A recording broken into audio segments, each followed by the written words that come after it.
Yes, shalom, shalom popote ulipo.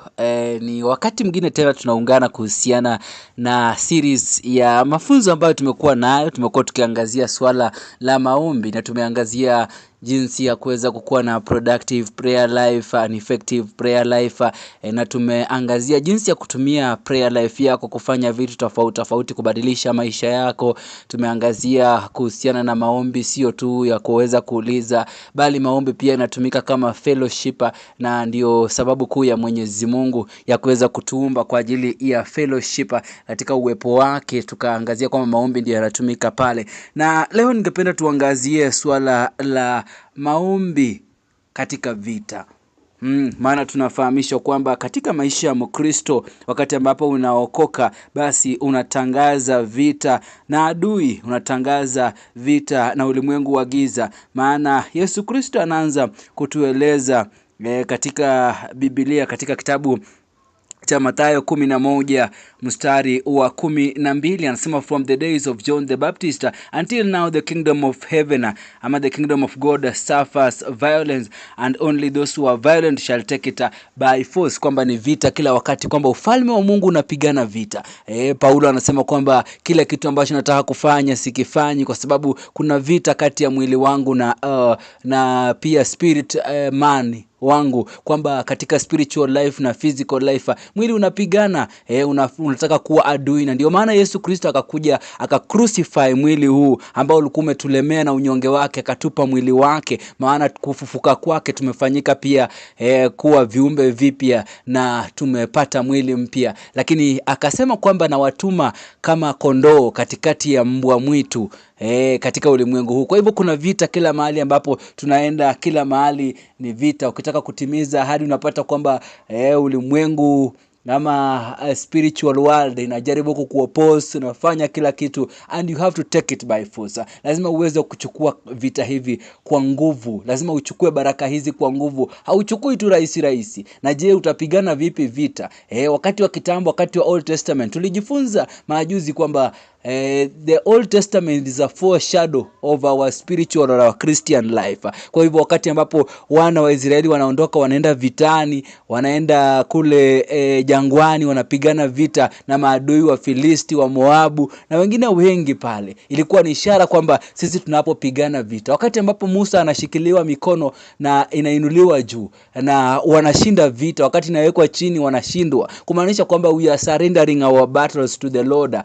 Kwa kiroho sasa wakati unainua mikono una surrender, Yesu Kristo anakupigania na anakushindia. Vile vile walivyofanya wana wa Israeli walipoondoka vita kuchukua nchi ya ahadi, walipigana vita na hata kuwa displace wale ambao walikuwa wamechukua ile nchi ya Kanaani ambao walikuwa wanaishi pale. Kulikuwa na majitu na vitu tofauti, lakini Biblia inasema kwamba tusiogope, maana tumepewa nguvu, tumepewa mamlaka. Katika kitabu cha Luka 10 mstari wa 19, Biblia inasema behold I give you authority to trample upon snakes and scorpions and over all the power of the enemy and nothing shall hurt. Nimewapa nguvu na kila kitu. Wakati ambapo Yesu pia anazungumza katika kitabu cha Mathayo pia 28 pale, kabla hajawatuma wanafunzi pale, anawaambia kwamba nimepewa nguvu na mamlaka yote. Katika kitabu kile cha Waefeso pia tunaambiwa kwamba Bwana ametunukiwa nguvu. Katika kitabu cha Wakolosai pia pale 2:10 nasema kwamba he has disarmed the enemy, he has given us power and authority. Alinyenyekea kifo, hata kifo cha aibu, na akakirimiwa nguvu na mamlaka yote. Katika jina hili tunalishinda. Hili jina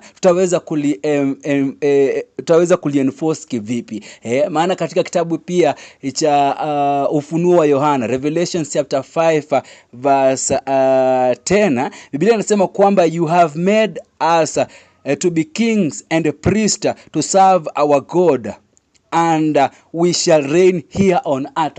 Kwamba Bwana ametufanya kuwa makuhani na wafalme na tuweze kutawala sio mbinguni bali hapa duniani. Maana yake Biblia inasema kwamba the heavens he has made for himself but the earth he has given to human beings. Kwamba Biblia inasema kwamba ametupatia ulimwengu sisi kuweza kutawala. Maana alipomuumba binadamu alisema kwamba go therefore and have dominion over every creature ambayo iko duniani, baharini na hata chini ya bahari. Kwa hivyo tumepewa mamlaka hapa duniani. Na hiyo dominion shetani alikuja kuchukua wakati ule ambapo alimpea yule Eve ile matunda wakakula na Adamu. Lakini dominion yenyewe inarejeshwa wakati Kristo anakufa pale msalabani. Tunapata ile nguvu na mamlaka, tunarejeshewa kwa kumwamini Kristo, ndio tunapata nguvu na kutawala. Maana anasema kwamba the devil has nothing to do with me.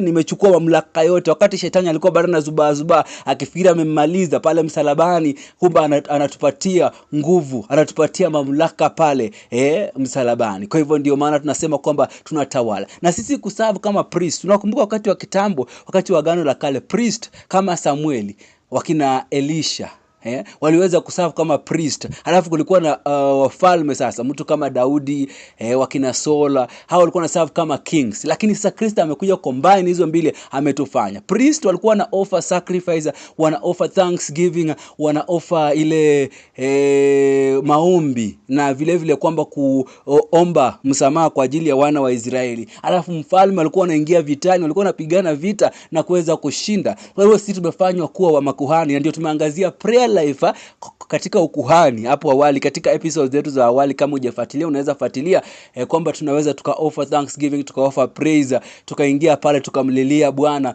na Bwana anashuka na uwepo wake unashuka. Lakini sasa tunaingia katika level nyingine ya maombi, kwamba sisi ni wafalme. Sasa tunaingia vitani, tunaingia kutawala. Je, tunanoa kisu, tunanoa panga, tunanoa mishale na hivi vitu vyote?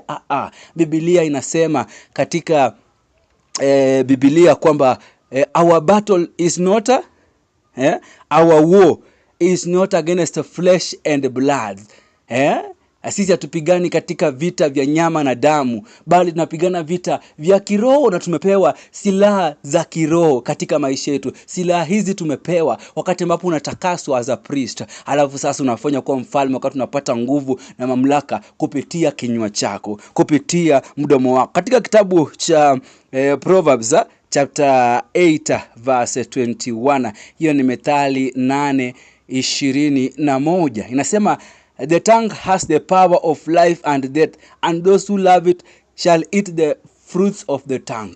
Kwamba kuna nguvu katika ulimi wetu, kwamba nguvu ya maisha na nguvu ya kifo. Kwa hivyo ulimi wako una nguvu za kuweza kutawala katika maisha yako. Ukisoma kitabu cha Job 22 verse 28, you will also decide and decree a thing, and it shall be established for you, and the light will shine on your ways. Kwamba utatangaza jambo na litaweza kutimizika. Kuna mtu ambaye anaweza kushangaa kwamba je, inakuaje? Mbona hiyo ni Old Testament. Katika kitabu cha Mathayo 18, Matthew chapter 18 verse 18, truly I tell you, whatever you bind on earth will be bound in heaven, and whatever you loose on earth will be loosed in heaven. Ni kile kitu ambacho pia Yeremia aliweza kuelezewa katika alipokuwa anaitwa katika kitabu cha Yeremia pale mwanzo, kwamba nimekupatia nguvu ya kung'oa na kupanda, to destroy and to establish, kupitia kwa mdomo wake, wakati ambapo Bwana anaguza ulimi wake na kuweza kutakasa na kuweza kumpatia nguvu. Kwa hivyo wewe Mkristo uko na nguvu katika kinywa chako, na haufai tena kuweza kulalamika na kunungunika. Unapaswa kuweza kufanya kitu rahisi: chunga ulimi wako na uweze kutakasa mbele ya Bwana na kutangaza mema. Katika maombi, you are a king, unasimama. Yesu Kristo alipewa taji la miba, ishara kwamba sisi hatukuwa na taji, tulikuwa na taji la miba. Akachukua ile taji ya miba akatupa taji lake. Kwa hivyo wakati ambapo pepo inakuona katika ulimwengu wa kiroho, unapoingia pale na nguvu za Kristo na jina la Kristo na damu ya Yesu Kristo, basi unaingia pale kama mfalme. Unaingia ukiwa umevaa taji katika kichwa chako. Unatangaza kwamba haya magonjwa yanavunjika. Unatangaza kwamba this situation, umaskini unaondoka. Unatangaza kwamba haya yote yanaondoka. Bora uweze kuchunga ulimi wako, maana tunaambiwa kwamba imani inakuja kwa kuweza kuamini, kupitia kwa moyo wako. Unaamini, ukishaamini basi kupitia kwa imani unapata kutangaza, na mambo mambo yanatendeka katika ulimwengu halisia, katika maisha yako. Basi mambo yanatendeka kwa njia iliyo nzuri, ikiwa kwamba utatangaza kupitia kinywa chako. Kwa hivyo ni wewe kuweza kuamini kwamba unatangaza. Katika kitabu cha Mathayo 17 pale anasema kwamba ukikuwa na imani kidogo kama haradali, kama ile mustard seed, ukikuwa na imani kidogo kama hiyo na uweza kuambia mlima huu songe. Alisema kwamba huwezi kuwa na imani na ujifungia kwa nyumba na unalia unasema kwamba na uko na imani. Wewe ni mtoto wa mfalme, unaamuka unatangaza. Umepewa jeshi la mbinguni, unatangazia jeshi kwamba tunatawala asubuhi ya leo, tunatawala siku ya leo, tunatawala katika ndoa, unatawala katika kila kitu ambacho unakifanya. Alafu inakuwa sawa zaidi, inakuwa vyema wakati ambapo unatangaza. Kwa hivyo kuna nguvu katika ulimi wako, unapaswa kuweza kutangaza na kutumia ulimi wako kuweza kutangaza kwa njia iliyo nzuri na safi zaidi. Ninaamini kwamba umepata ufahamu kuwa una nguvu. Utatumia nguvu hizi kama vile Mungu alitumia mdomo wake kuweza kuumba ulimwengu, dunia na vyote vilivyomo, basi utatumia ulimi wako pia kuweza kuumba mazuri na kutawala katika ulimwengu wa sasa. Hosea anasema kwamba watu wangu wanaangamia kwa sababu ya ukosefu wa maarifa. Siku zote shetani hataki upate ujumbe huu, hataki upate information kwamba una nguvu na una power. Inuka, tawala, tamalaki. Tumia ulimi wako vizuri, chunga maneno ya bure kutoka kinywa chako, weza kutakasika katika kinywa chako na utumie katika maombi na katika kutangaza, kutawala. Wewe ni kuhani pamoja na mfalme na Yesu Kristo, na tunatawala hapa ulimwenguni kama vile ilivyo katika kitabu cha Ufunuo 5 mstari wa 10. Shalom, naitwa FK Felix Kipto.